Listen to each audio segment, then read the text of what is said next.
আচ্ছা, এই কনকনে শীতের ঠান্ডায় যদি শিক কাবাব করা যায় তো কেমন হয় বলো তো? তো সবাই তো করেই ফেলেছো আশা করি শিক কাবাব নিজেদের বাড়ির ছাদে। আমরা একটু দেরি করে ফেলেছি। আমরা 1 জানুয়ারিতে করেছি ঠিকই, তবু আমার ভিডিওটা পোস্ট করতে একটু দেরি হয়ে গেল। আমাদের উনুন কিন্তু একেবারে রেডি ছিল। আর আমাদের শিকগুলো আমি জানি না কাকা কোথা থেকে নিয়ে এসেছিল। তার মধ্যে একদম ম্যারিনেট করা চিকেন লাগিয়ে তার মধ্যে গ্রিন চাটনি মিক্স করে দারুণ বিষয় ছিল ব্যাপারটা। একের পর এক চিকেন ঢোকানো হচ্ছে, আর দিতে দিতে নামাতে নামাতে একের পর এক বাটি নিয়ে হাজির।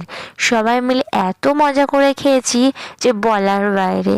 প্রত্যেকবার শীতটা আমরা এরকমভাবেই উপভোগ করে থাকি। আর এখানে চলছে ফিশ বারবিকিউ।